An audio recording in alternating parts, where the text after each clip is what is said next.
Hello കൂട്ടുകാരെ, ഇന്നൊരു വർമസലി പായസം ഉണ്ടാക്കിയാലോ?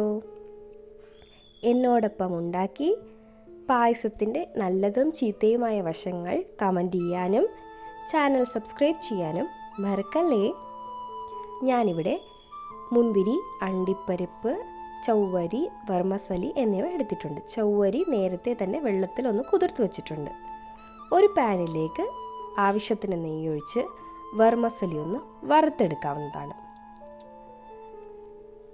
എനിക്ക് പായസത്തിൽ ഒരുപാട് നെയ്യുള്ളത് ഇഷ്ടമല്ലാത്തതുകൊണ്ടാണ് ഞാൻ കുറച്ച് നെയ്യ് എടുത്തത്. നിങ്ങൾക്ക് നിങ്ങളുടെ ഇഷ്ടാനുസൃതം എടുക്കാവുന്നതാണ്. വർമസലി എപ്പോഴും ഫ്രൈ ചെയ്ത് പായസം ഉണ്ടാക്കുമ്പോഴാണ് അതിനൊരു പ്രത്യേക രുചി കിട്ടുന്നത്. ഒരു ഗോൾഡൻ ബ്രൗൺ കളറാകും വരെ വറുത്തെടുക്കാം. ശേഷം മറ്റൊരു പാത്രം അടുപ്പത്തേക്ക് വെച്ച് 1/2 ലിറ്റർ പാലൊഴിക്കാവുന്നതാണ്. ഞാനിവിടെ പാക്കറ്റ് പാലാണ് എടുത്തത്. നിങ്ങൾ നിങ്ങളുടെ ഇഷ്ടമുള്ള പാലെടുക്കാം. ഇളക്കേണ്ട ആവശ്യമില്ല, ഞാനൊന്ന് ഇളക്കിയെന്നേ ഉള്ളൂ. വറുത്ത് കോരി വെച്ചിരിക്കുന്ന വർമസലി ഈ സമയം പാലിലേക്ക് ചേർത്ത് കൊടുക്കാം. പാല് ചൂടാവണം നിർബന്ധമാണ്. ഈ സമയത്ത് ഞാൻ ചൗവരി ഒന്ന് വേവിച്ചായിരുന്നു. ആ വീഡിയോ സ്കിപ്പായി പോയതാണ്. നിങ്ങൾക്ക് വേവിച്ചും ചേർക്കാം, വേവിക്കാതെയും ചേർക്കാം. ചൗവരി സോക്ക് ചെയ്ത് വെച്ചിട്ടുണ്ടെങ്കിൽ മാത്രം.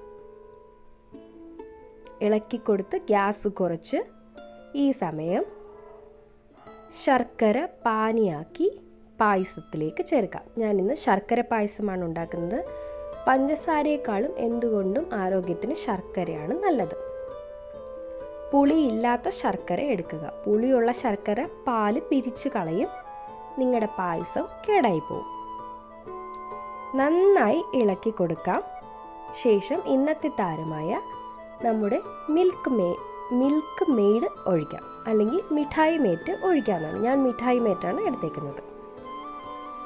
ഗ്യാസ് ഓഫ് ചെയ്ത് വർമസലി ഫ്രൈ ചെയ്ത അതേ പാത്രത്തിലേക്ക് കുറച്ചുകൂടെ നെയ്യൊഴിച്ച് അണ്ടിപ്പരിപ്പും മുന്തിരിയും വറുത്ത് കോരി തയ്യാറാക്കി വെച്ചേക്കുന്ന പായസത്തിലേക്ക് ഒഴിക്കാവുന്നതാണ്. ഒരു 3 ഏലക്കയും കൂടെ പൊടിച്ച് അതിൻ്റെ പൊടിയും കൂടെ പായസത്തിൻ്റെ മേളിലിട്ടാൽ നല്ല രുചികരമായ അടിപൊളി വർമസലി പായസം ഇവിടെ തയ്യാർ. ഉണ്ടാക്കി നോക്കി സബ്സ്ക്രൈബും കമൻറ്റും മറക്കല്ലേ.